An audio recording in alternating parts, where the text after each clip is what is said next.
और उधर संभल में मस्जिद पर बुलडोजर एक्शन को लेकर सियासत भी शुरू हो गई है। संभल से सपा सांसद जियाउर रहमान बर्क प्रशासन के इस एक्शन पर भड़क गए हैं। जियाउर रहमान बर्क ने कहा है कि मुसलमानों के साथ जुल्म की इंतहा हो रही है। लाख कोशिशों, गुजारिशों और कानूनी प्रयासों के बावजूद संभल में मस्जिद को शहीद कर दिया गया। ऐसा महसूस होता है कि अधिकारियों ने आंखों पर पट्टी बांधकर एक तय निशाने के साथ कार्रवाई की है। बर्क ने सोशल मीडिया पर यह भी लिखा है कि मस्जिद के शहीद किए जाने के बाद पूरे गांव में गम है, दर्द है, मातम का माहौल है। भारत का संविधान किसी को भी कानून से ऊपर होने की इजाजत नहीं देता है। यह मुल्क किसी व्यक्ति, दल या सत्ता की जागीर नहीं है। इस पूरे मामले को लेकर सपा सांसद बर्क थोड़ी देर में ही प्रेस कॉन्फ्रेंस भी करने जा रहे हैं। तो मुसलमानों के ऊपर जुल्म हो रहा है, अधिकारियों ने तय निशाने के तहत यह कार्रवाई की है, तो ये तमाम आरोप लगाए हैं।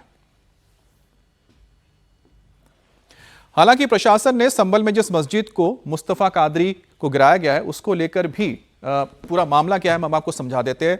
अब नखासा इलाके के केसरुआ गांव का यह मामला है। सरकारी जमीन पर यह मस्जिद बनाई गई थी। अब करीब 1200 वर्ग मीटर जमीन पर यह मस्जिद बनाई गई थी। यह जमीन किसकी थी? यह जमीन कब्रिस्तान की थी। आप जानते हैं सरकारी जमीन है। अब सरकारी जमीन में अवैध तरीके से करीब 1200 वर्ग मीटर जमीन पर यह मस्जिद बना दी गई थी जो कि अवैध था। अब इसको लेकर कानूनी कार्रवाई हुई। कानूनी कार्रवाई होने के बाद ही एक्शन लिया गया है, लेकिन आरोप लगाए जा रहे हैं प्रशासन के ऊपर। जमीन से अवैध अतिक्रमण को लगातार हटाया जा रहा है। इसी क्रम में गांव केसरुआ में कब्रिस्तान की जमीन पर अवैध कब्जे की शिकायत थी, जिसमें तहसीलदार कोर्ट में बात दर्ज करके नोटिस जारी किया गया था। वहां पे सुनवाई के बाद कब्जे हटाने का ऑर्डर किया गया था, जिसके विरोध में अपील में जिलाधिकारी कोर्ट में अपील की गई थी। उस कोर्ट में भी दोनों पक्षों को पर्याप्त नोटिस देकर के साक्ष्य प्रस्तुत करने का अवसर दिया गया। उसके बाद सुनवाई की गई। सुनवाई में पाया गया कि कब्जे का कोई प्रमाण नहीं है और कब्जा सार्वजनिक जमीन पर बना हुआ है, अवैध है, अतः इसके दृष्टिकोण की कार्रवाई की जा रही है। इसी क्रम में डिमोलिशन की कार्रवाई आज हम कर रहे हैं। सर के भी इस तरीके से जो कब्जे हैं, अवैध कब्जे हैं सार्वजनिक जमीन पर बहुत पाए जाते हैं। निरीक्षण भी किया है, देखा है, कुछ पोस्टर्स हम लोगों को मिले हैं, आई लव मोहम्मद पर लिखा हुआ है और बाकी अग्रिम जाँच की जा रही है। डंडा भी मिला है, उसको भी दिखाया जा रहा है। आगे जैसा भी जाँच में प्राप्त होगा आपको बताएं। और हमारे साथ रुचि कुमार जुड़ गई हैं। रुचि, पहली चीज तो यह है कि जब यह मस्जिद अवैध थी, बनाई गई थी, उसको लेकर कानूनी कार्रवाई हुई, उसके बाद इसको गिराया गया। लेकिन दूसरी तरफ जो सपा के सांसद हैं वो सरकार के ऊपर ही आरोप लगा रहे हैं। क्या उनको ये नहीं पता है कि यह मस्जिद अवैध है?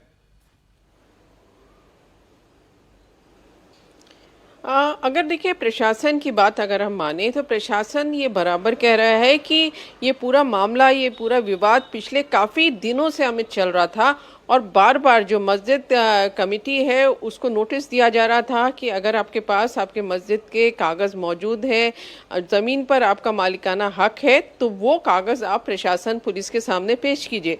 लेकिन जो मस्जिद कमेटी है वो कागज़ पेश नहीं कर पाई। काफ़ी मौका मिला, कोर्ट में सुनवाई हो रही थी, तहसीलदार कोर्ट में, डीएम कोर्ट तक ये मामला पहुंचा था और जब वो कागज़ नहीं दे पाए उसके बाद ये नियम के हिसाब से कार्रवाई हुई है।